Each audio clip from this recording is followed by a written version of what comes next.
Alrighty, hey, I'm back. So I'm checking number 4. It went from 1, finally finished that one. I'll have to torque the bolts. I think they're they're 20 Newton meters back there, and these up here are 14. The way this engine works is it has this thing known as variable cylinder management.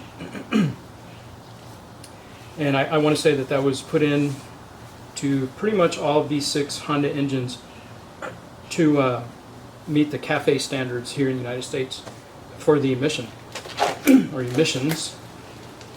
And what happens is on this 2006, when that system kicks in, it turns these spark plugs off here. It turns these fuel injectors off.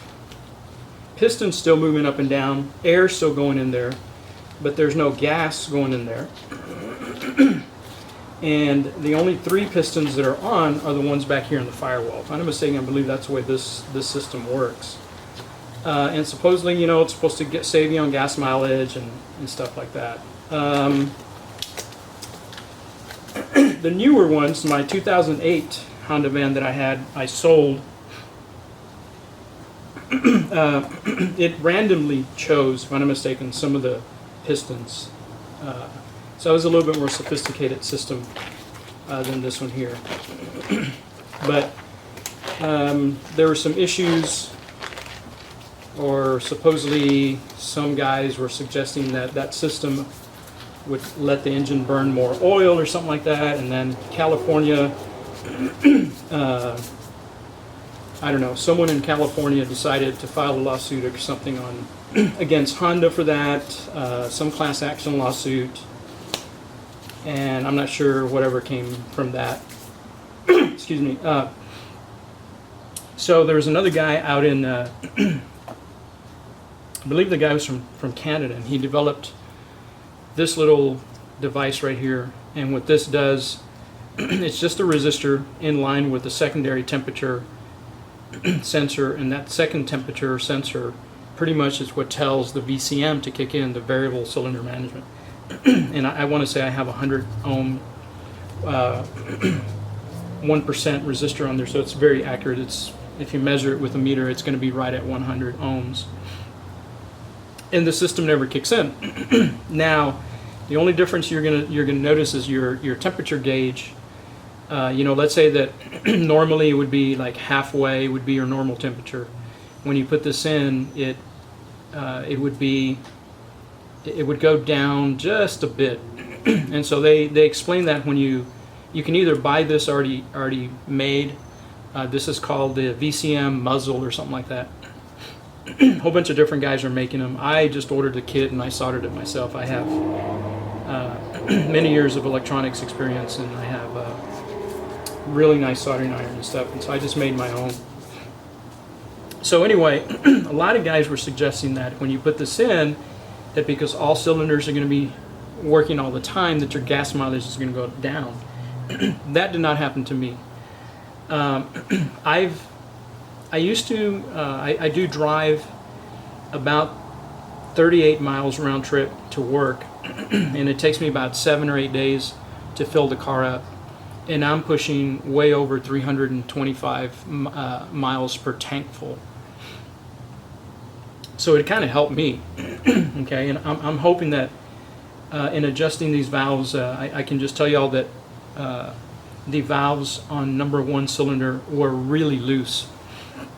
They were way out of spec on the loose end, which is where you really want the you know, when you're adjusting valves, you're hoping that they're loose and not very tight. The tighter they get, the more issues you're going to have with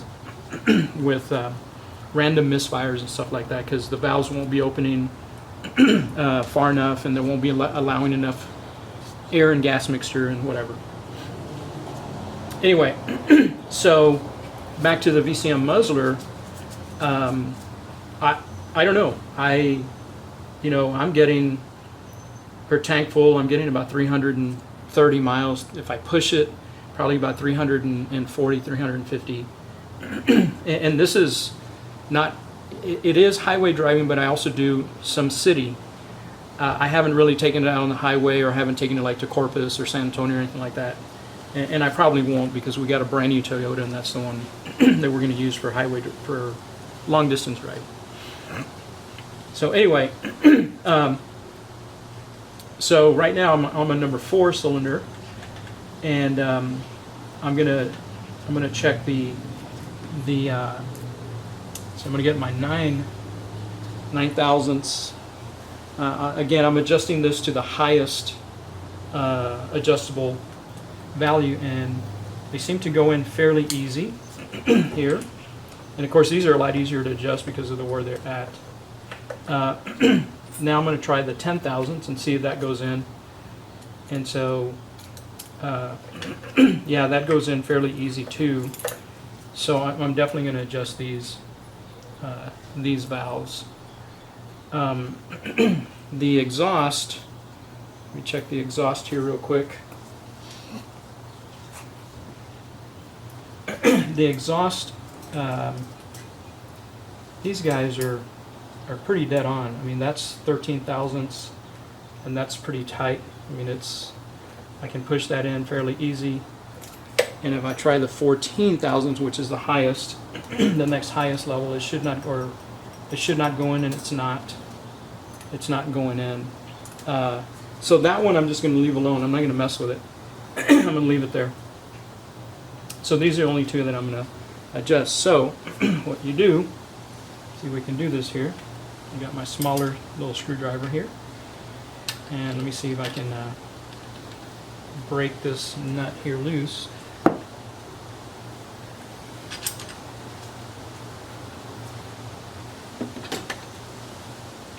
Ooh, okay. Wow, that's tight.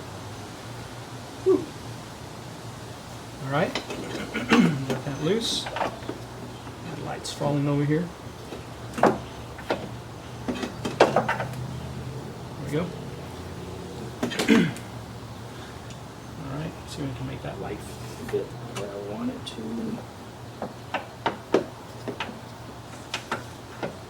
There we go. All right, so let me see what I can do here. And ever so slightly, just a slight little turn, and you go a small little eighth of a turn goes a long way. So let's see, let's go to 9 thousandths of an inch. And let's see how. Okay, that's going in. Now let's try the 10. Make sure the 10 should not go in. Okay, it's still going in, so I need to tighten it some more.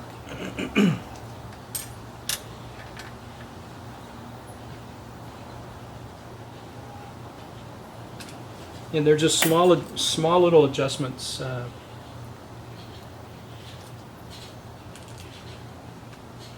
if you go too far, you can always just back off and go back.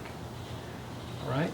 I'm hoping that now the 10 won't go in. If it doesn't, yeah, it still goes in. All right. So I need to adjust it a little bit more.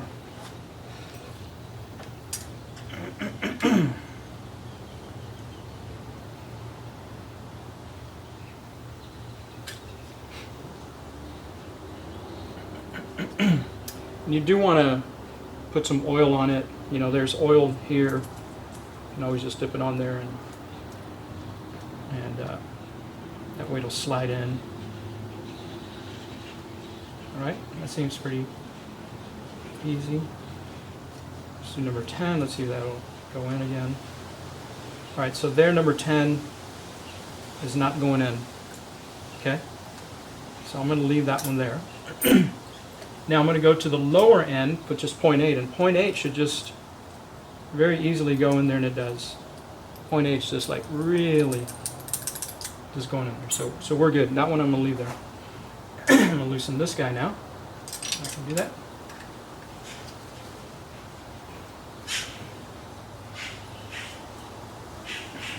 Right. Get some leverage here. See if I can get my leverage.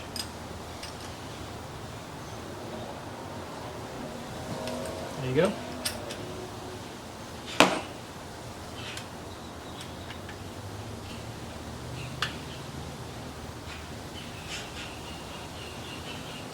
Okay. 9,000. Let's see how.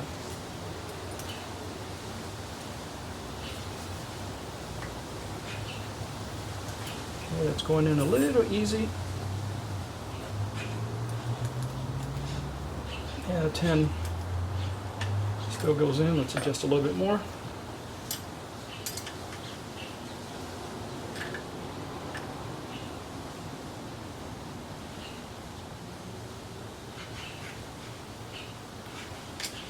And again, small little adjustments.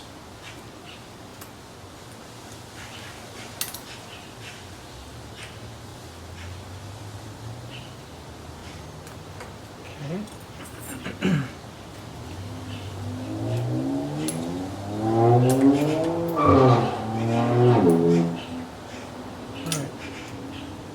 So there 10 is almost trying to get in, but it's not. All right, so I think I'll leave that there.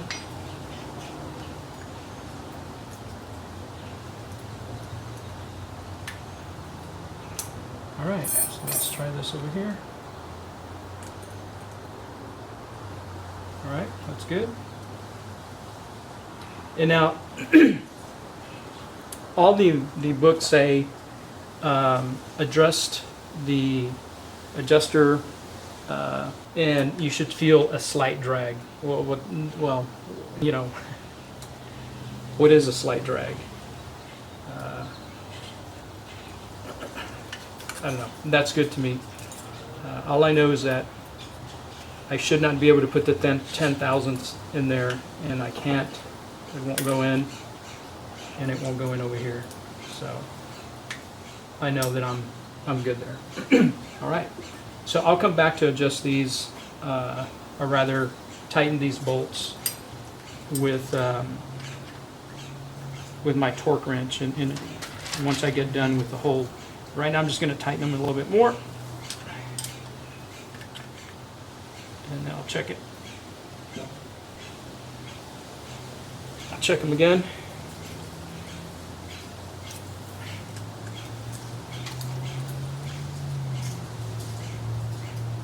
All right, that's good. And that's good. Should not go in. Nope. Nope. Okay. That's good. So basically, that's how you check them and adjust them.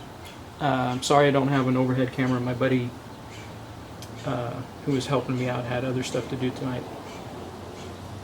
But I'm just going to go ahead and finish up, go to the next one and stuff, and then I'll probably come back and show how to put the covers on and all that, and hopefully by tomorrow I should be done.